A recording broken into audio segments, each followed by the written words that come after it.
Welcome to another episode of the Trusted Advisor podcast and video series powered by the Retail Solutions Providers Association. Our goal on the pod is to accelerate the success of today's and tomorrow's leaders in the retail IT industry.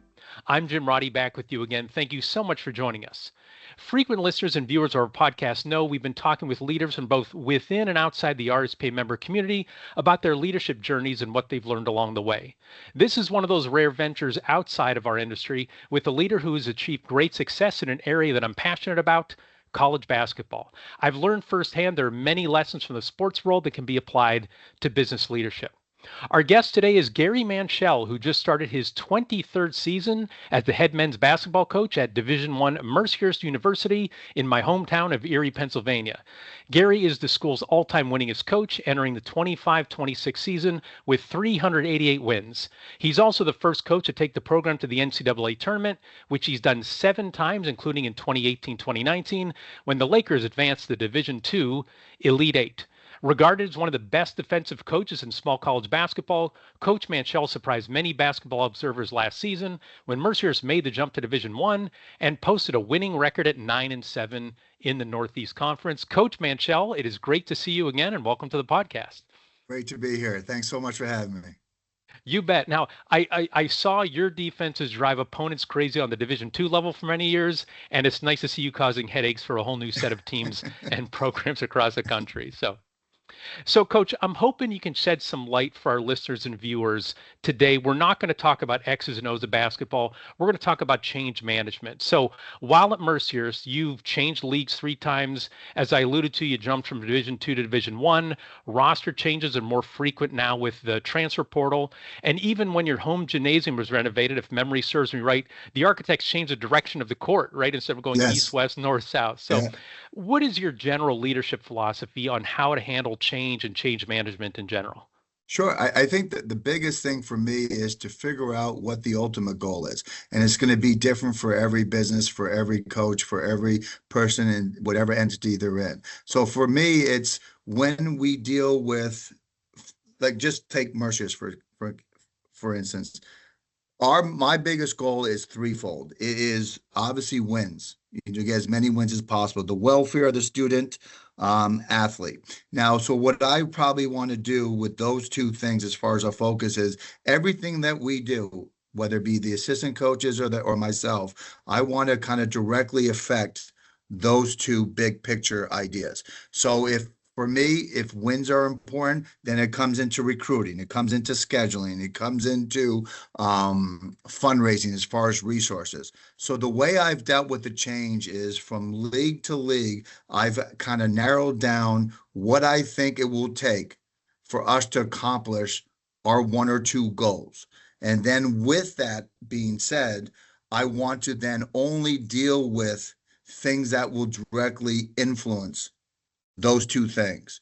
Now, there's many, many other things that go into coaching a Division I basketball team, whether it be academics, whether it be filling out forms, whether it be doing receipts, whether it be team travel and ordering gear. So I kind of delegate to my assistant coaches all those various things, and as a CEO, oversee them as far as periodically weekly meetings or monthly meetings based on things that I think are important and are not important. But I try and focus on things that will directly influence the top 2 goals. 1, wins, and 2, the student athlete welfare.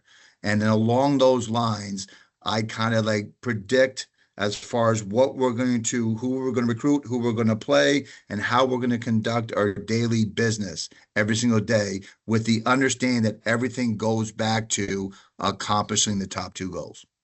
Thank you for that. And how did you come up with that? Is that something that you had right from when you got into coaching, or is that something you've developed over time? Developed. The biggest mistake I made when I was 29 years old when I got the head coaching job at UMass Lowell. And I know the guy that helped me get the job was Stan Van Gundy. He was my college assistant coach at Vermont, and he was actually the head coach at UMass Lowell. And when he moved on to Wisconsin with Stu Jackson, he's the one that recommended me for the UMass Lowell job. So at 29 years old, the biggest mistake I made was I thought everything was equal. I thought a kid being late to a class, late to a meeting, missing a shot, missing an assignment, getting a bad grade, talking back to a coach, whatever they did as assistant coaches, as players, I treated everything equally. What I've developed over the years from experience is not everything is equal. So what I kind of like morphed into was this idea is, what is the big picture? What is the main focus? What are we trying to accomplish? Then once we establish what we're trying to accomplish, what I think the most important thing is, and it can't be 5 or 6 things. It's got to be only 1 or 2. You can't spread yourself too thin.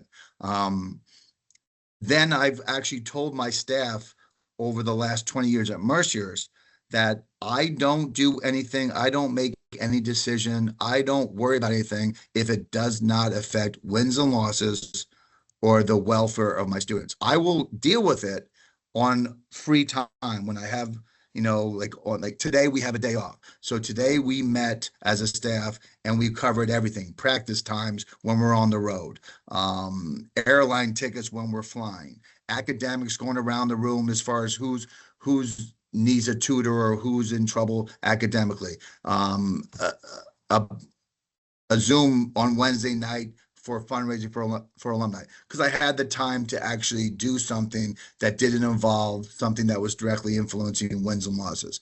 But most of the times you'll hear me say, if it doesn't affect wins and losses, I just don't care. Let someone else do it.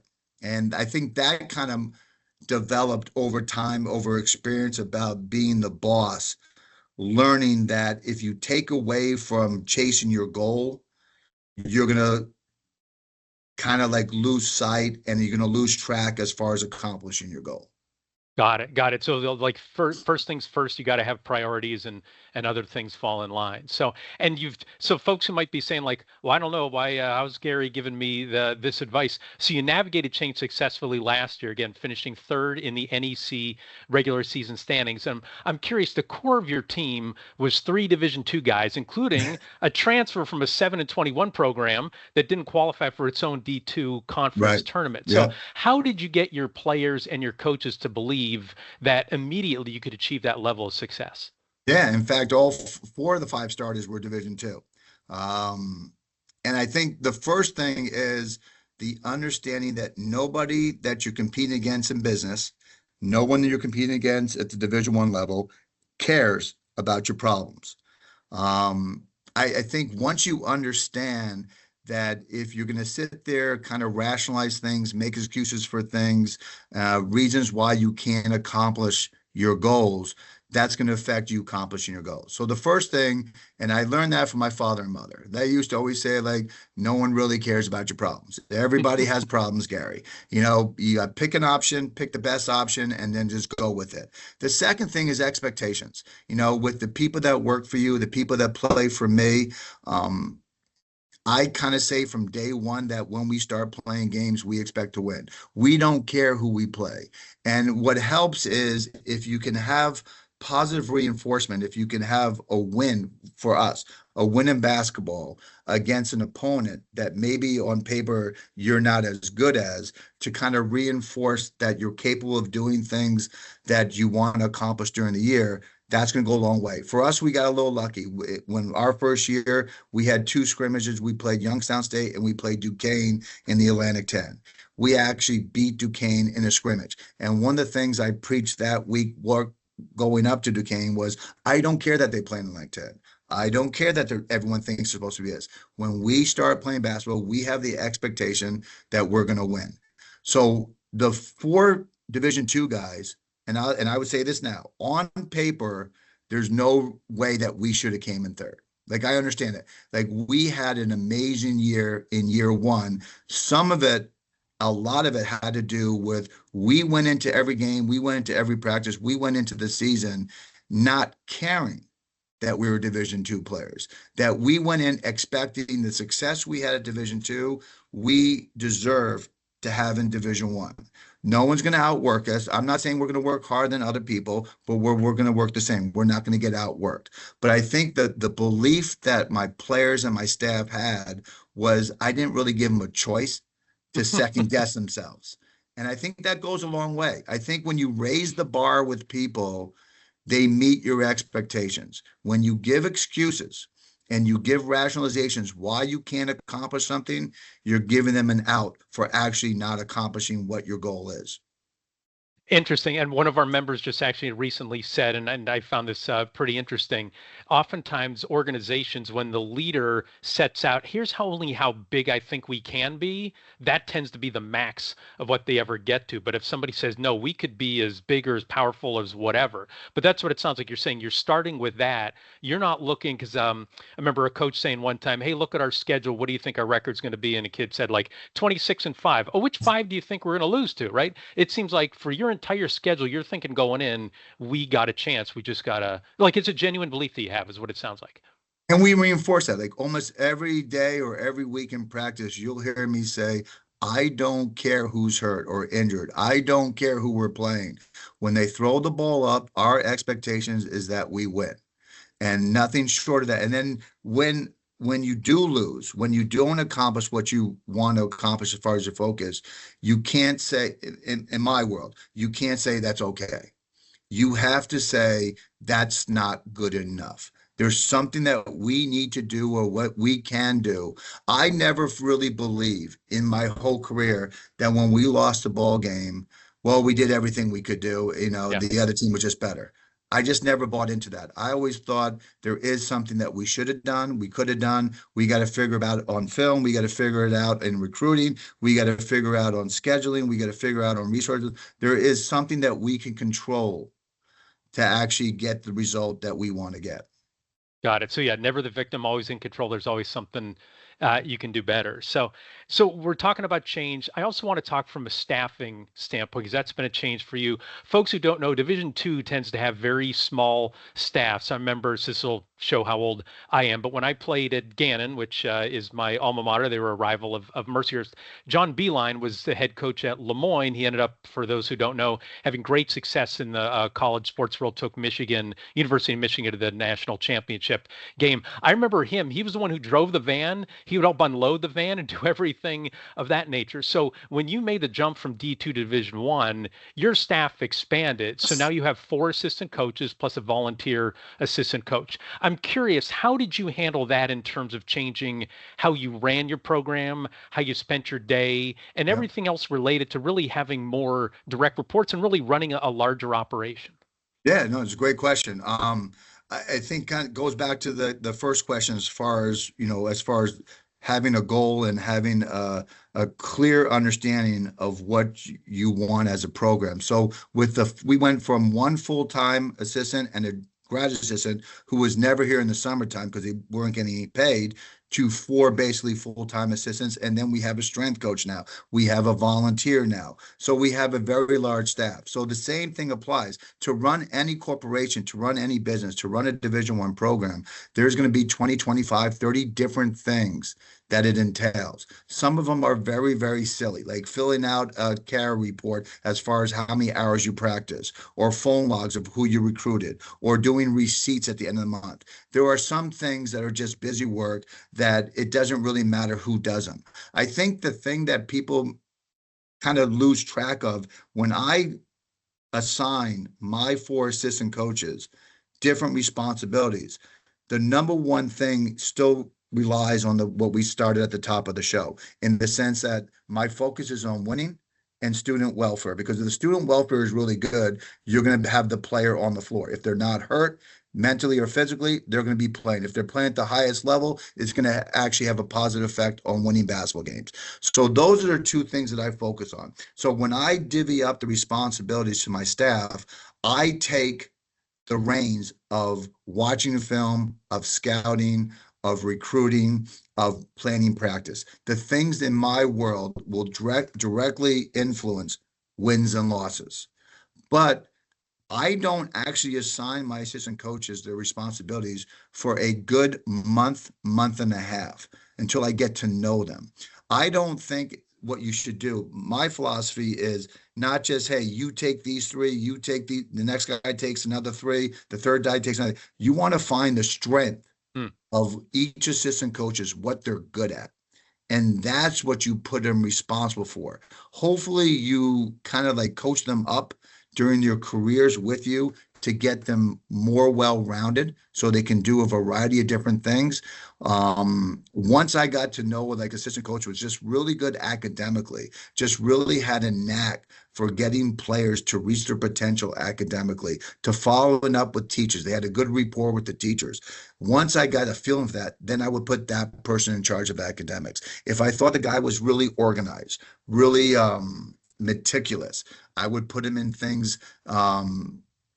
His responsibilities would be things that included those types of avenues, whether it be receipts, whether it be filling out forms. If I thought a person was just good at being organized with the ordering the gear, well, that's what I put him in charge of. So when I hire staff, I don't try. The only thing that I kind of want to have a common theme in coaching is recruiting. I want as many good recruiters as evaluators, good guys Yeah. with good eyes as I can.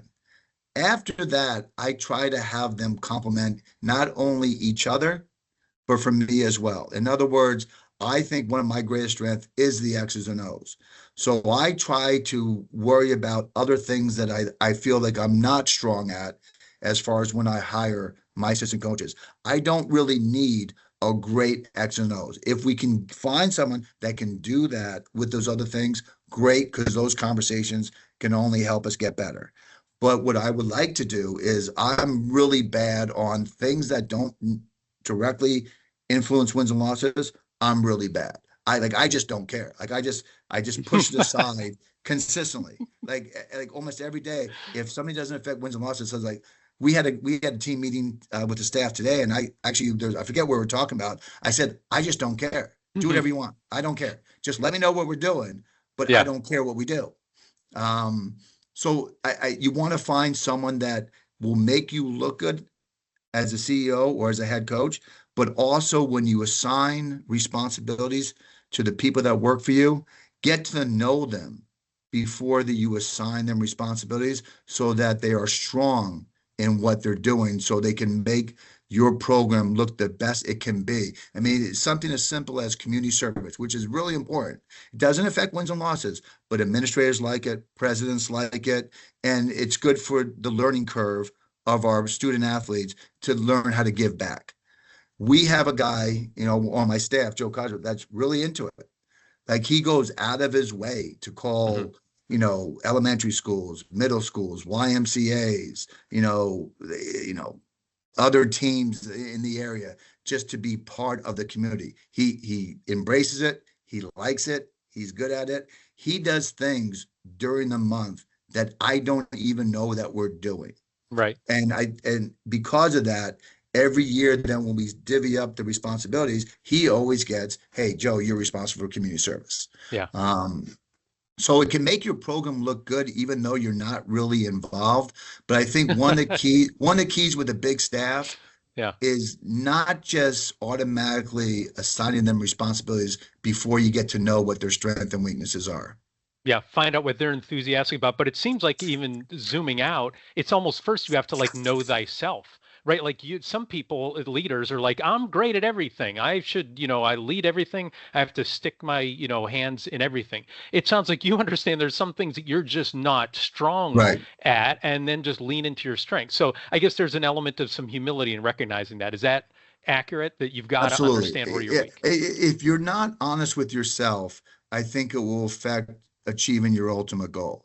I think you're going to be redundant in far as how you do things if you're overlapping with what you're doing and your employees and what your staff is doing. I think the more things you can spread out and do as well as you possibly can, knowing what your strengths and weaknesses are, actually benefits the end product. It actually does. And I'm really good at that in the sense of I know I can't stand these two or three things. Like I'm off the charts with not caring about anything about how we look as far as our gear. I'm Okay. old school. I like a pair of sneakers, a t-shirt, we're good.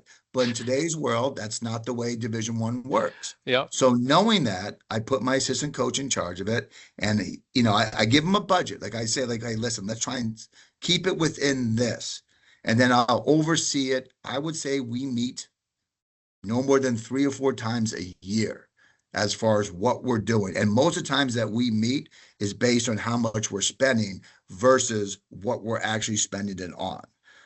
And I just let him do what he wants to do, and making the players happy. So I think that's one. The receipts, the forms.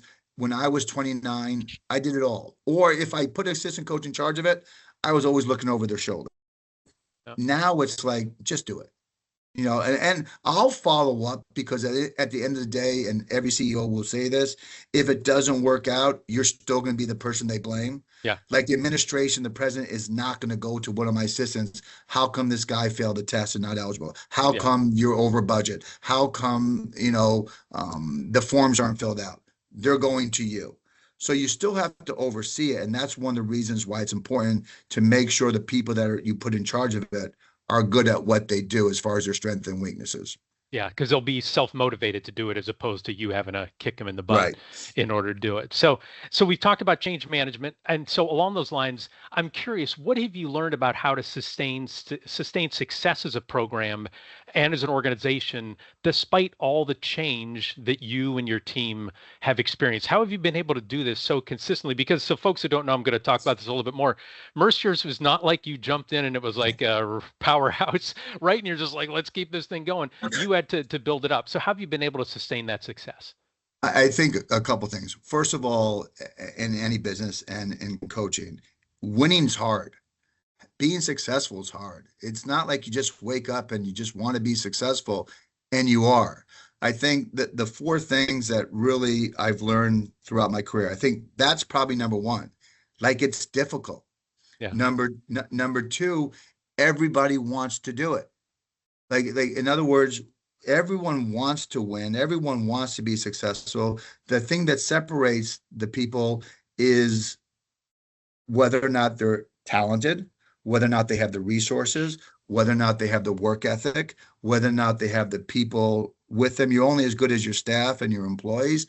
But the other thing that actually was good for me in my career, I've always taken jobs that were always difficult jobs that never won, other than Ohio University. When I was an assistant at Yale University, they were not good. Now, James Jones has got it going, and he's done an unbelievable job. But when I left to go to UMass Lowell, at that time, we had the best 4-year win-loss record in the 100 years of Yale University. When I went to UMass Lowell, they only went to one NCAA appearance. They only had 3 winning seasons. Even Stan Van Gundy, who was a pro coach, had a under 500 record. So it teaches you. And then when I went to Mercyhurst, same thing as you just mentioned, 7 winning seasons, no NCAAs. They only went to the league playoffs 3 times. They were 0-3. Ohio University had a tradition. So when I was an assistant at Ohio, people before me, people after me, they all won. So the third thing that I've learned is there's always a niche. In other words, if you have something that you are trying to establish, trying to be successful at, and there was a track record of a tradition in the past that has worked, then you just keep it going, you tweak it with your ideas, and success breeds success. My jobs at UMass Lowell, at Yale, and at Mercyhurst, there was no playbook as far as how to be successful. So what you have to learn was how to create something that was different to put you in a position to warrant success when maybe a lot of people before you didn't do that. Now, for basketball, one of the things that I brought to the table was our matchup defense, something that people didn't play. One of the things that kind of made the game even if you're playing someone that had better talent. The fourth thing is probably as important as anything else. The first time you do something is the hardest. Like, we came close a couple of times making the NCAA tournament. I think one time we really should have made it. We were fourth in the region. Luis Leon got hurt in the very last game of the year against Indiana, Pennsylvania. Didn't play in the first playoff game, and then 5, 6, 7, 8 all lost. But Yep. they didn't put us in because they didn't think we were the same team because he had an ACL, so he was out for the NCAAs. So, but we were close 2 or 3 times. After we broke through and made the NCAAs, it was still hard to be successful, but that chip that was off your shoulder, I don't know if it was pressure, I don't know if it was expectations, whatever term you want to use it. Once you understand what it takes and you see that what you do accomplishes your goal, it does become easier to sustain success because now you have the playbook. Now you know what works. Trial and error for me was the best teacher, going from Yale to Lowell to Mercyhurst, as far as what do we need to do if we, and it goes back to what we were talked about before. Yes, when I was at UMass Lowell, we had a part-time coach, we had 8 scholarships, everyone else had 10. And when my assistant coaches and my director of athletics, you say, hey, listen, just be competitive. You don't have what everyone else has. I would actually say to my staff, who was one part-time person, Right. and to my players, like, no one cares. Yeah. Like when we play the other teams, they don't care that they have more resources than us. They are trying to beat you. So we have to figure out a way in our own department, figure out a way how to make the game even so we can be successful and not having the excuse, well, we don't have what other people have. And it's the same thing now in Division I. Like with this NIL, we obviously don't have the money Right. that the teams that we're going to play. One of the teams in our league is paying guys 6 figures, for God's sakes. They don't care, though. They're still going to try and crush us when we play them. So if we don't come up with a way to make the game even and finding our niche to be successful, then we're going to struggle. So I think for me is I do believe this. There's always a way to be successful. It's going to be different from job to job, especially if the job you take doesn't have a playbook as far as what worked in the past. Yeah. Yeah. And this is so for folks who are like listening, they're like, oh, now I see the correlation between, leading a basketball program and leading a business, because we have a lot of small businesses here that are going up against, giant companies with, national companies with huge marketing budgets.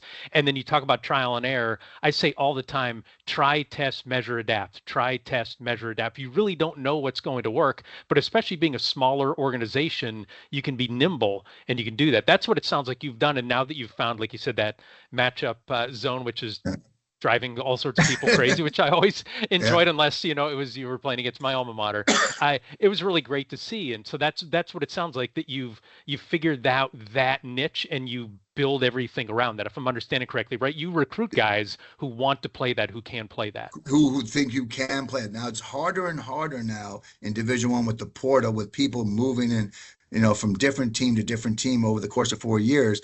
But yeah, I think the 2 things that we have learned as far as how to be successful at Mercyhurst with the lack of resources that we have, compared to maybe some of the guys that we're playing, is you got to be creative and you got to figure out something that you can put your hat on that maybe is different and that can make it even with a team, for us specifically, with a team that maybe has better players, has more resources.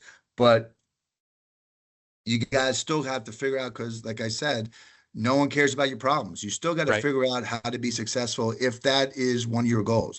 I've never been wired to be competitive. I just never been wired to do that. I've always been wired, if they're gonna keep score, you just win. And it doesn't really matter who we play, doesn't matter who's hurt. Just year after year, one of the things that I talk to my staff all the time is we came in 3rd last year. I said, well, we've done that. I want to come in 1st or 2nd. It is what it is. Knowing that last year, in all walks of life in basketball. It was a great year. Being in transition and coming in third and being 500 is still not good enough. And Yeah. that's the expectation you have to like sell to your staff and sell to your players. Yeah. So we're gonna pause for a moment to thank these companies who support the RSPA community and make this podcast and video series possible. Our platinum sponsors, Blue Star. Our gold sponsors are CoCard, Epson, Heartland, and ScanSource. So, Coach, you alluded to your final 10 years coaching Division II. You set that, standard of excellence, right? You qualified for your conference tournament every year. You qualified for 7 NCAA tournaments. In your first 12 years at Mercyhurst, which we were talking about, you got close many times but didn't make it to the NCAAs. So, can you talk about a little bit more, how did you want to come across as a leader when you were good but just not quite good enough? How hard was it when, like, you talked about the what does it mean to have that reputation and that's past success of winning? A lot of people, when they played Mercyhurst before, they thought we could beat them. Well, suddenly it was like, oh, these guys are going to be a real headache, to play against. Can you talk about, what did you have to do as a leader to keep the guys coming back year after year, even when you were so good, but it just wasn't where you wanted to be? Talk about that. Yeah, I think one of the things that you try and sell is what you envision the program being like. In other words, one of the things I consistently said as when we got close and close and close, but didn't really get over the hump is, can you imagine us sitting in the office watching the selection show and being that first team in the history of the school to go to the NCAA? So you kind of dangle the carrot as far as getting them to understand it's going to be something that they'll remember the rest of their life. It's Yeah. going to be, and the way I would correlate with business is you want a bigger house, you want a nicer car, you want to send your kids to college, you want to get a promotion. You kind of dangle the carrot where if you do these things, X, Y, or Z, and you kind of, for me, if you chase winning, all the other stuff as far as money, accolades, and promotions will take care of itself. If you chase the money, if you chase the accolades, if you chase the promotions, winning doesn't necessarily coincide. So one of the things that we did, and one of the things I will say, it's extremely hard the first year to do something that no one else has done was far more difficult than to do it again. And the reason for that, as we both alluded to, is we weren't sure what it meant to be successful yet. Now, one of the things, You I didn't know mean, your niche. You thought we something might work, but you didn't know correct. your niche yet. Okay. We didn't know our niche. Like we had an idea. Like when I first got the job at Mercer's, just to talk basketball, we played man to man. Okay. You Yeah. know, and we were pretty good at it. We were, I think, top 10 in the country in Hmm. points against, but we played man to man. And we just kept on being 16 wins, 18 wins, 20 wins, 15 wins, 16 wins, and never made the tournament. And then one year, I just didn't feel we had the personnel. And I had invented the matchup defense when I was assistant coach at Yale, but the Yale guys were different. They were really smart. I mean, Yeah. it was a different breed. I mean, they were like high IQ guys. So over the years, I've tweaked it like 3 or 4 times. And one of the years, I just said, you know what? We just can't compete with the Gannons, with the Indiana, Pennsylvanias, with the Cal PAs. We just can't compete. We have to do something where, what the heck? Let's just try the matchup again. That bring it. We did a little bit at Lowell. We did a lot at Yale, and see what happens. And what I found was the coaches kind of struggled with it. So then we kind of like built along that and kind of re-recruited guys that we thought that maybe the interesting thing is when we were really successful, we hardly beat out other schools for players because we would recruit a different type. Yeah. And the same thing I would say for a business. In other words, once you find the game plan that works for productivity or for success, don't worry about hiring the person because you pay them more money over these other 3 companies. I would say for coaching is I look for certain things that work specifically for me and not for other Division Ones. If I go in the gym and I say, well, this kid's really good, the next question is, but can they play the way we play? Yeah. Who cares if they're really good if Yeah. they're not on the court? So for us, the 2 things would be one, the very first time to do something, brutal. And the way we did that was trial and error, tweaking the matchup, re-recruiting different guys. But then the second thing is kind of dangling that thing, the expectation in front of my players. Can you imagine how you would feel being the first person on the first team of an NCAA? So then we go to the NCAA, we lose in the first round. So the next year was, can you imagine being that first person Yeah. on that first team that wins an NCAA game? Yeah. We beat Wheeling as the 8th seed. We win an NCAA game. Can you imagine that first person being in the Elite Eight? And we just keep on doing that. And then eventually we got to be, instead of just a team that maybe could be competitive, we at the end were an elite Division II team that every year people would pick us in the top 2 or 3, and we'd be in the top 25. And people would say, hey, that's going to be a great win if we can beat Mercyhurst. To then dangle it, can you imagine winning a national championship? Now, we never got that opportunity because we went Division I. So now it's like, for my players is, can you imagine being that guy that wins the league, goes to the NCAA tournament, or beating a Power 4 team and having the upset and having the highlights shown in ESPN? So you kind of want to like get to work, do the things that you think you need to do to be successful, but also have something for the players to be excited about being different from maybe the people before them. Got it. No, thank you for that. And so my next question, I'm going to tell you a little bit of a story first. So even though for our listeners, so Coach Manchel's been at Mercyhurst for almost a quarter of a century, but I've actually been following Mercyhurst basketball longer, since the 1980s, go back to the days of Billy Cowbaugh. But so I played at Gannon, which was Mercyhurst's arch rival in Division II at the time.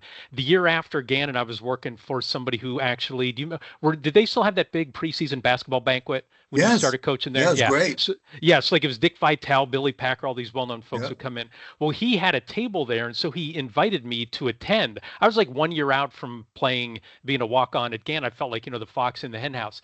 The thing that struck me, the one thing I remember about that, the MC, when he would announce the entire, roster for the women's team, and circle on your calendar the home game, January 31st against Gannon. And I'm like, why are we talking about Gannon? Then they announced the men, and then they said, remember, January 31st, they're playing Gannon. I'm like, you guys can do better than just beating Gannon, right? It seemed like their expectations, and that's what it was. We would always joke when the Mercyhurst coach would beat Gannon, we're like, well, they got another year contract extension, right?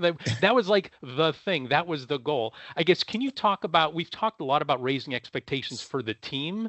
Can you talk about even broader to get other people to believe it's bigger than just what I saw was like, it was nice that Gannon was flattered that way, but you guys can do better than this. Can you talk about maybe blocking out the noise or getting other people, or does that not even matter? Does that go back to No, it's a good question. In fact, Yeah. and the reality sometimes is what the facts are in the reality. Like when I got the job at Mercyhurst was 10 wins, 41 losses against Gannon. Yeah. Like that's why the Gannon game was such a big game. It was not only it was a mile down the road, is that they never won. And we were fortunate enough that when we went to Division I, our record, I think, was like 16 wins and 14 losses. Like we actually had a winning record. But one of the things that you have to do is, one, you have to make people believe that you're the story. In other words, you're right. When people say, well, circle this game against Gannon, you need to kind of change the dialogue with people need to circle Mercyhurst on their schedule as far as that's the game. And then instead of worrying about Gannon, why don't we worry about making the NCAAs? Instead of worrying about making the NCAAs, why don't we worry about getting out of the region? Instead of worrying about getting out of the region, why don't we worry about how to compete for a national championship? Yeah. Instead of worrying about national, why don't we compete now in Division I? Now that is difficult because if you don't have the tradition of the past, then people are going to look at you like, what are you talking about? So I think the first thing is you have to put a product on the floor to change people's perception of who you are.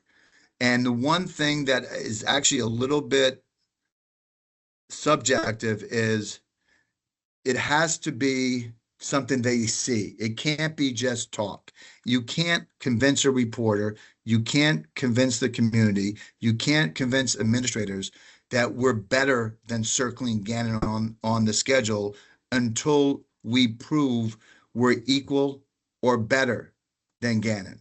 One of the things we had to run towards the end, I probably was one of the reasons why Calvin got fired, that we won 10 in a row. Like we beat Gannon 10 straight times, to the point after 6 or 8, people weren't really talking about the Gannon Mercyhurst game Yeah. anymore Yeah. because it had flipped. Yeah. It wasn't as competitive. So people were talking, when people talked about Mercyhurst during that period, it was, what seed could they ever get to host the region? What seed could they ever get out of the region? They weren't focused on the Mercyhurst Gannon game always sold out because of the students and the community. Yeah. But the focus was different because it wasn't as big of a rival, because it wasn't as competitive. But in order to get to that spot, you actually have to produce, though, Jim, like, as opposed to just, there's something that you can say in the media. There's something you can say to your administrations. Until you show that you're equal, if not better, Yeah. then it's hard to actually move on with the bigger picture. And that's one of the things. It all kind of circles back. When I got the job, I used to say, I don't care what the record was against Gannon. When they throw the ball up, my expectation is that we win the game. Yeah. I don't care what they have. I don't care about their tradition. And it was one of the top 5 Division II environments as far as difficulty to win that I've ever coached in any of my career. Mm-hmm. So like, but no one cares. Like, Right. no one cares what they had. They just care who won the game. Right. And I think in order to change that mindset, you actually do have to produce something that people can actually factually look at and say, wow, okay, then now let's worry about something else. Right. So thank you so much for answering that. I was always curious what your approach was to that, because it was so prevalent in Erie. And for folks who don't know, I know maybe it was the last time you played against Gannon, but I just remember it was the last game of the year for Gannon. You guys went on 105-70. You beat Gannon by 35 at the Hammer Mill Center. But I'm glad you know your all-time record against Gannon, because I know my all-time record against Mercyhurst. There you go. We played 10 times over 4 years, and we were 10-0. So all those times you were beating up on Gannon, I could always have the last word with my Mercyhurst friends. And it's the only, I've been a head coach now for 31 years. And for your listeners, it's the only time in my career that when I came out at halftime, I had something to eat on the bench with the popcorn. So for people that didn't know you, Jim, I usually scouted all the Gannon games because it was a big game for our community and our administration. So Jim used to always see me at games, and I would joke around with him, hey, I could really go for some popcorn right now, like during the games. So one of our games, the game was at halftime, and as I walk out on the second half, there's a bag of popcorn sitting on my seat on the bench because you had put it there. Sure. Happy to do it. It was a coping mechanism too, because you guys were up by like 17 or something. So I had to find some humor. The late great Jim Lekorchik, I would always sit near him, the color man. So thank you, Coach. So thanks for having that memory. Just a couple last questions for you. So and it ties in a little bit with the niche. Like a lot of college basketball programs, they go and emulate other programs. Like they do the same general things, the same general schemes. But your approach, again, it's unusual. You talk about that matchup zone. Like, can you talk about charting your own path as a coach and as a leader? My guess is, like you said, when you got into coaching at age 29, you weren't necessarily ready to be like, I got confidence that I'm going to go do this thing. Can you talk about, as a leader, how do you balance, well, this is an industry best practice, and this is something that I think we should do, and it kind of flies in the face or goes against the stream. Can you talk about that a little bit, making that decision as a leader? Yeah, when I was at Yale as an assistant, we would play against Princeton, Pete Carell, who's in the Hall of Fame, and they were really, really good. So we had to come up with something like kind of the same thing we've been talking about, come up with a game plan to make the game even. So I kind of formulated this matchup defense with a combination of man-to-man, the amoeba defense that was by Jerry Tarkanian at UNLV, and some zone. And we tweaked it. And the nice thing that we had at Yale was they were really, really smart. And we were really successful. We never won the league. We came in third the last 3 years in a row. I mean, came in second the last 3 years in a row to Princeton. So I think my last year there, we played for the league title. Back then, they didn't have No playoffs. conference tournament. Just Yeah. no conference tournament. Whoever won the league went to the NCAAs. And we played Princeton the last game of the year to go to the NCAAs, and we lost at Princeton. So I kind of took that success and I went to UMass Law as a head coach. I figured, well, we were so successful at Yale, and I was only assistant. Now, as a head coach, I can run the show any way I want. We're going to be great defensively. And I remember my first week of teaching the matchup defense at UMass Lowell, and one of the players was looking at me like, Coach, I don't know what you're talking about. Like, I have no idea what you're talking about. So so we had to tweak it along the way. I changed the one we did at Yale. I changed it. And one of the things I learned over the years is as much as you trying to recruit to your system, you're always going to have to evaluate every single year what your team can and cannot comprehend, what your team can accomplish, and as far as what you think going into the year is going to change throughout the year. We're doing this right now. We don't feel we have a point guard that's good enough to win the league when we thought we recruited 2 point guards that were good enough to win the league last year. So every year that I was a coach, and one thing I've learned as far as progression over the years is you go into a fixed idea of what you're going to be, but you have to be able to change on the fly based on what you actually have and what actually you see. Sometimes you make mistakes for the worse. Sometimes you make mistakes for the better, where this kid is much better than I thought or much smarter than I thought.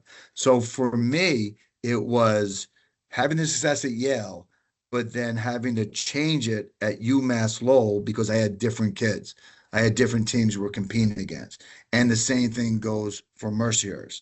So I think it goes back to once you evaluate what you have every year, Yeah. based on what your foundation is, you combine those two and you have to adapt. You're going to have to adapt.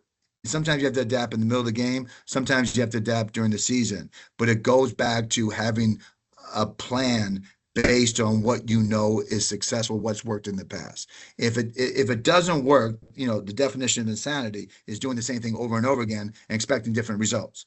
Yep. So, one of the things that you have to do with the being adapt as far as within a season for college basketball is with the portal, with the NIL, with having a different roster every single year. You might have to do things that maybe win in the environment you're in versus 10 years ago. So Yep. I'm always trying to learn. And when I watch college basketball, I don't even enjoy watching college basketball. I'm always dissecting the game. Like I'm always, I like that play. Well, I like even in our matchup, I like the way they guard ball screens, or I like the way they guard this screen. So we're going to incorporate that into our matchup. There's not really one coach that I say we're going to do just like him because he wins, because he might have different players. He might have different resources. He might have a different league. So it's not apples to apples. And, you can never be someone that can't learn. But I think you have to learn more about yourself and your team than worrying about what other people do. Yes. Like you said, because this sounds like it goes back to critical thinking. You understand the best practices, but it doesn't mean then you go and do all that stuff. The next thing is you have to fully understand the situation. And then based on the situation, the best practices, you run the whole blend together. Before I get to my final question, just in the small world category. So at Gannon, I played for Bob Duquette, and Bob Duquette was an assistant to Pete Carrill at Princeton. Really? I never knew that. we played a Princeton style of defense where it was, he called it tough and slough, tough on the ball, everybody else sagging it. It was like a version of the pack line. I never knew defense. That. Okay. Yeah. And so we could be a real pain in the neck where, if they had one guy try to drive around, it was like 4 guys were there to try to guard him. Now in the advent of the 3-pointer, they spread out the floor a little bit. But yeah, Duke was I just read the Pete Carrill book, and so many things that Duquette said were just taken right from Pete Carrill. The smart take from the strong. The strong take from the weak, but the smart take from the strong. Duquette would talk about that all the time.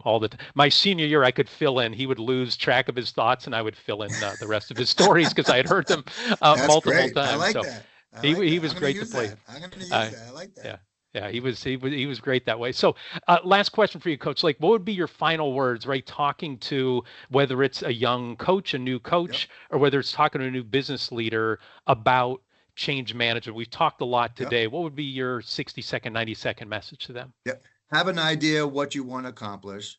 Have a foundation. Don't always second guess yourself. Let it play out a little bit as far as whether or not it's going to work and whether or not you're going to be successful. Rely on other people. You don't have yes people around you. Have people that will challenge you so you get different ideas and different opinions so you go with the best opinion. But the other thing that combine those three things with the ability to adapt and be self-realization of what you're good at, what you actually see, and then how you can tweak it along the way to get that a goal that you want to get. And the last thing I would say is whatever your top goal is, don't make any decision that doesn't directly affect accomplishing that goal. Don't worry about the stuff that you don't have to worry about. Don't worry about the things that don't directly influence whatever your top goal is. For basketball coaches, it usually is wins and losses. So every decision you make, come back to, if we do it this way, will it positively affect accomplishing our goal, which is winning the basketball game? Very, very well said. Well, that does it for this episode of The Trusted Advisor. If you enjoyed our discussion, be sure to subscribe to the RSPA YouTube channel and the Trusted Advisor podcast so you never miss an episode. Before we go, big thanks again to Coach Gary Manchel for sharing his wisdom with us today. Thanks also to RSPA Marketing Director Chris Arnold for his production work, Joseph McDade for our music, and last but not least, thanks so much to you for listening. Our goal at the RSPA is to accelerate the success of our members in the retail technology ecosystem by providing knowledge and connections. For more information, please visit our website at gorspa.org. Thanks for listening and goodbye, everybody.